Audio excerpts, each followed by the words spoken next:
106. It was 124. So this is how I keep track of the data when I'm running the kiln.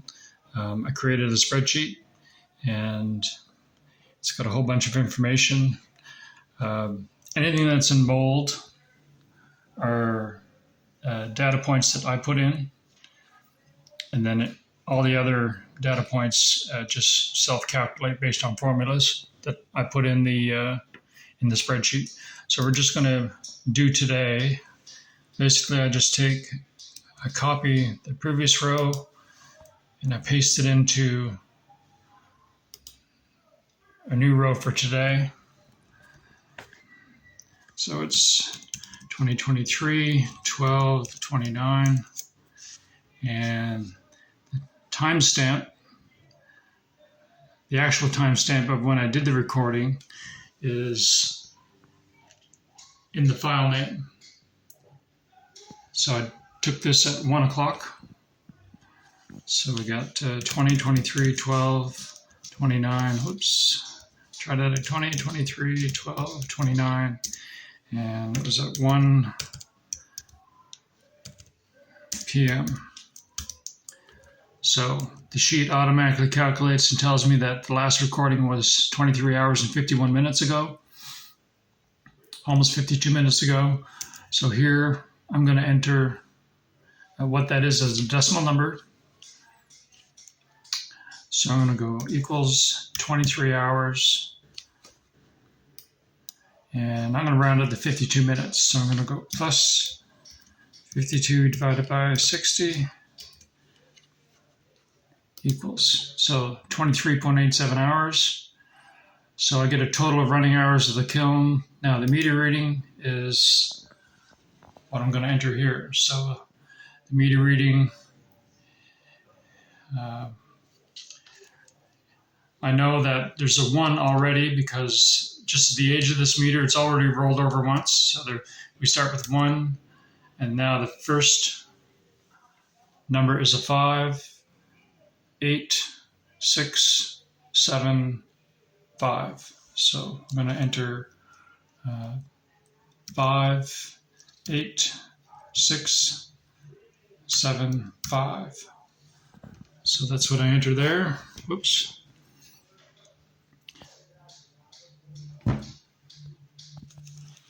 I didn't enter the right number. 1, 5, 8, 6, 7, 5. There we go. So that tells me from the last reading to this reading, this is the last reading from yesterday to this reading, we used 104 kilowatt hours of energy. And this is the rate that we're paying.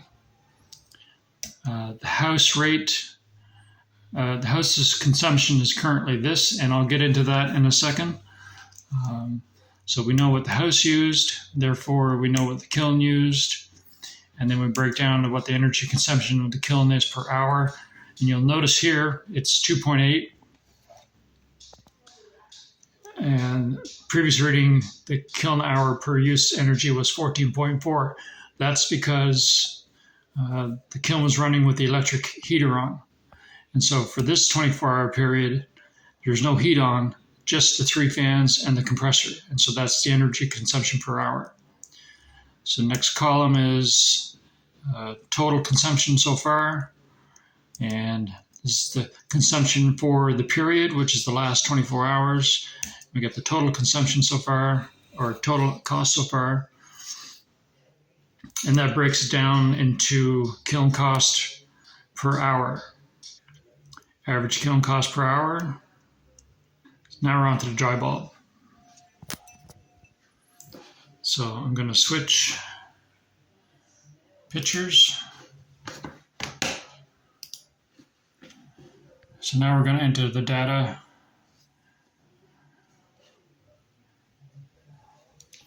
So we got 106.5. It shows a period change. There's a drop in temperature of 18 degrees. And the change per hour is also noted. So then the wet bulb is 97.8. So it shows a degree change per hour of 0.87. So the pressure difference between the two is 8.7. You do eventually want that depression to grow over time. So we're on the right track. So the probe readings today are 40. And note that yesterday was 44. Today is 40 for the first probe. Second probe is 33. And so yesterday it was 41, so that's quite a drop. Probe 3 is currently at 38, so not much of a change. A stubborn piece of wood maybe that was used for that sample. Could be a piece of birch, not sure. Don't remember actually. And this one's interesting. The fourth probe is 49. And so here I'll enter 49, so that means that actually went up. Now that might have a whole lot to do with the amount of snow and ice that was on that stack of wood that we loaded. So I'm not too concerned that it's going up at this point in the kiln run. Usually it's going down, but if it's going up this time, I'm not worried about it at this time though. So the average is 40. So the relative humidity, I think correctly it was 62. I'm trying to think back to the video. I'll make it 62. And the temperature is about the same today as it was yesterday. So that's where we're at. So that's the spreadsheet that I made. And I can roll down, and these are all the different runs of the kiln that I've done. Every run I've ever done, I've kept track. And as I've done my kiln runs, I've kind of fine-tuned and made the data collection a little bit better. So that's why the first bit of data is different than the way I currently do it. And actually lately, you'll see all the runs are pretty short because lately I've just been recording the initial, and then when it's done, I record it again, and then I get an overall cost. I get to monitor my costs. So just lately I've been doing daily counts again. This run here was a little bit messed up, the last one we did, because we had suffered 2 power outages. So there's a lot of gaps in the data. Again, not worried about it. I know what it started at, I know what it finished at, and so that's all I really need to know. So yeah. So one thing I want to touch back on is house usage. This one here. So what happens is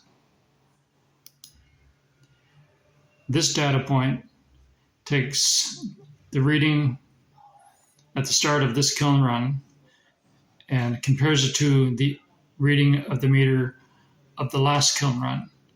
The difference between the two is how much energy just the house was running.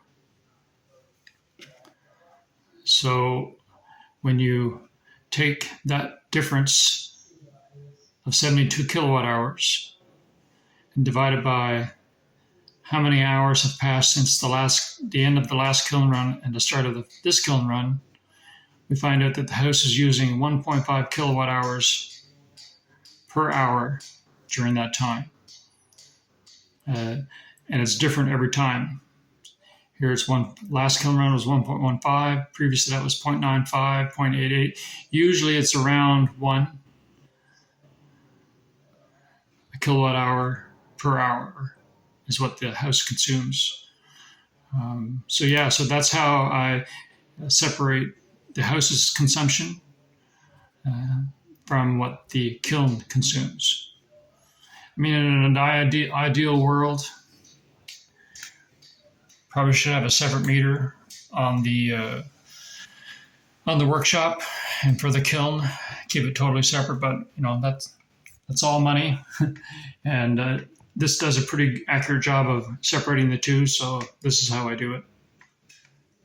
If you got any more questions about how this data set is run, just include them in your comments below, and I'll get to them.